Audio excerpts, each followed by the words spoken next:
Hai semuanya, apa kabar? Jumpa lagi dengan Bu Zares. Kali ini kita akan membahas tentang cerpen dan unsur-unsur intrinsiknya. Ada yang spesial loh untuk video kali ini karena akan dibantu oleh teman-teman dari Ekskul Kebahasaan SMP YPPSB.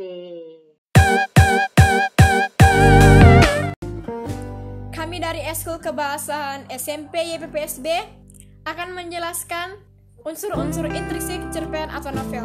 Yuk disimak. Cerpen adalah singkatan dari cerita pendek yang selesai dalam sekali membaca. Biasanya terdiri antara 1.500 sampai 3.000 kata atau 6 sampai 10 halaman. Cerpen hanya berisi satu tema dan satu konflik yang bercerita tentang sepenggal peristiwa dalam kehidupan tokoh.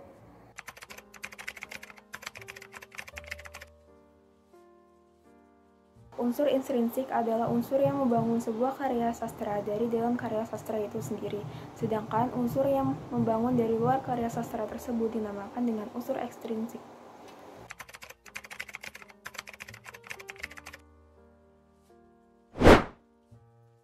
Tema adalah permasalahan utama yang menjiwai cerita atau ringkasan.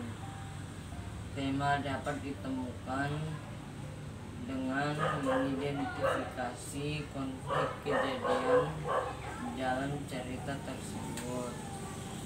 Tema juga dapat terdapat dirumuskan pada kalimat atau pernyataan yang padat dan singkat, misalnya percintaan, kehidupan sosial, lingkungan hidup, agama, dan sebagainya. Amanat adalah pesan yang ingin disampaikan pengarang kepada pembaca. Amanat dalam cerita bisa berupa nasihat, anjuran, atau larangan untuk melakukan atau tidak melakukan sesuatu. Yang jelas, amanat dalam sebuah cerita pasti bersifat positif. Misalnya, hendaknya kita selalu berbakti kepada orang tua, atau janganlah kita senang berbohong.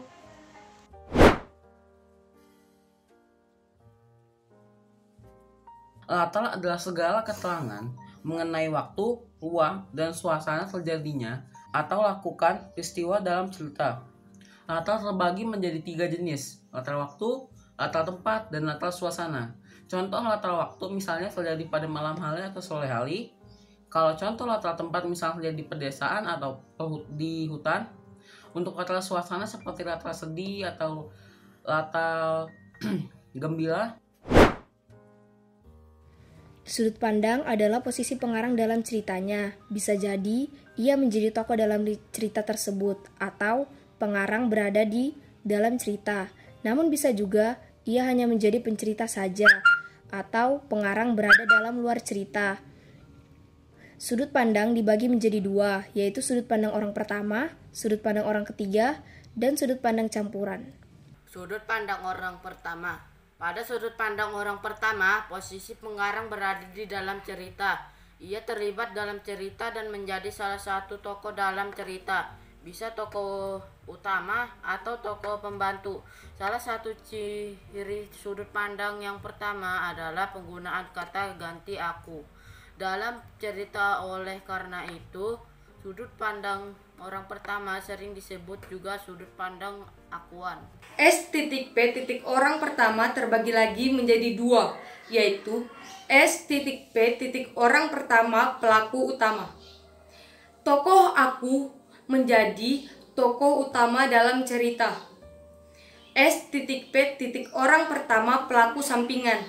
Tokoh aku hanya berperan sebagai tokoh pendamping atau pembantu saja.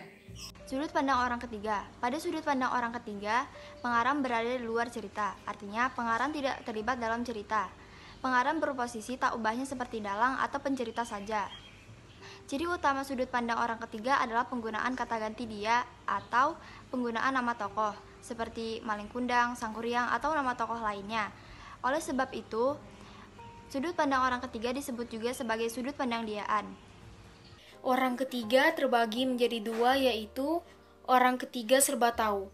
Pengarang mengetahui segala tingkah laku, perilaku, kondisi lahir dan batin tokoh cerita. Orang ketiga terarah. Pengarang hanya sebatas mengetahui kondisi lahiriah dan para tokohnya. Unsur intrinsik selanjutnya yaitu penokohan. Penokohan adalah cara pengarang dalam menyajikan atau menggambarkan watak tokoh dan penciptaan citra tokoh. Nah, penokohan secara umum dibagi menjadi dua jenis. Ada penokohan secara langsung atau analitik, di mana kita bisa mengetahui secara langsung watak dari tokoh, dan ada juga penokohan secara tidak langsung atau dramatik, di mana kita harus memahami dulu ceritanya, lalu kita bisa menemukan watak tokoh. Artinya, pengarang secara langsung dijelaskan watak atau citra dari tokoh tersebut dengan kata-kata. Misalnya, bahwa tokoh A adalah orang yang cerewet dan suka mengadu domba, atau bahwa fisik tokoh B adalah cantik, rambutnya hitam tergerai, dan sebagainya. Alur 1 ada alur maju. Rangkaian peristiwanya bergerak maju dari awal ke akhir atau kronologis. Kedua ada alur mundur. Rangkaian peristiwanya bergerak mundur dari akhir ke awal atau setback. Ketiga ada alur campuran, maju mundur. Rangkaian peristiwa bergerak secara acak. Teman-teman, ternyata dalam sebuah cerita itu disusun berdasarkan rangkaian peristiwa yang saling berkaitan melalui alur atau plot. Ada 6 tahapan yang biasa digunakan. Keenam tahapan alur dalam cerita tersebut terdiri dari: pertama, eksposisi atau orientasi. Eksposisi merupakan bagian pengantar cerita atau pengenalan situasi cerita.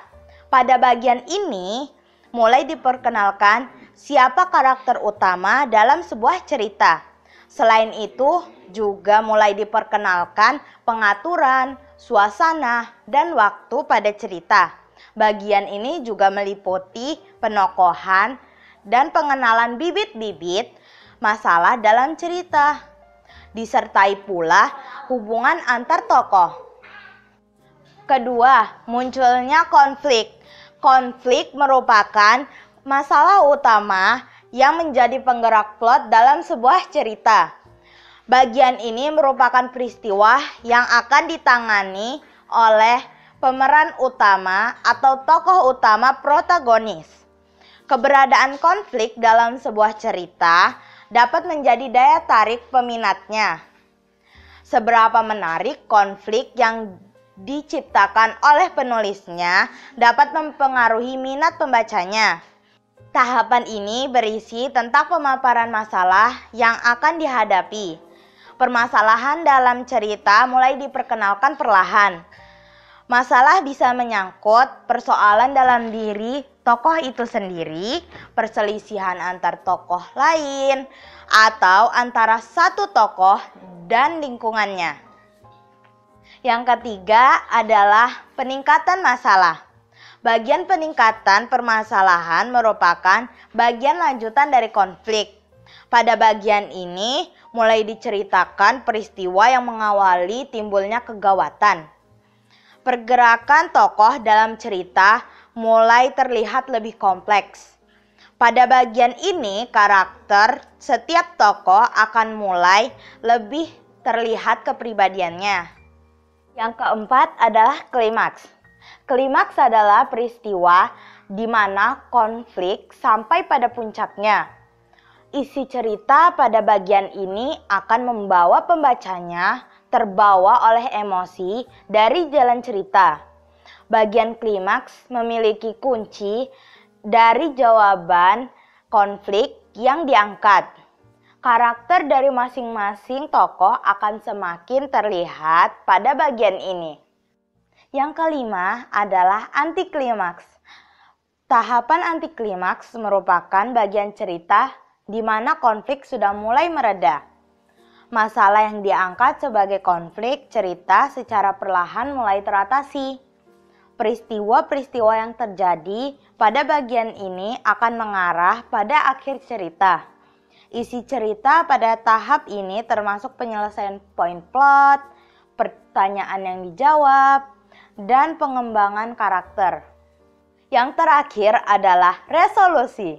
Resolusi menjadi tahap penyelesaian akhir dari seluruh rangkaian cerita. Pada bagian ini, semua konflik sudah memiliki solusi. Akhir dari sebuah cerita tidak selalu bahagia. Resolusi dari sebuah cerita dapat juga berupa sesuatu yang menimbulkan pertanyaan bagi pembacanya. Beberapa cerita memiliki akhir mengagetkan, puas, frustasi, dan bingung. Tetapi pada bagian ini selalu menjadi akhir dari cerita. Demikian yang dapat kami sampaikan. Semoga dapat teman-teman semua pahami dan mengerti. Atas perhatian teman-teman semua, kami mengucapkan terima kasih. Apabila ada kata-kata yang kurang berkenan di hati teman-teman semua, kami mohon maaf. Assalamualaikum warahmatullahi wabarakatuh.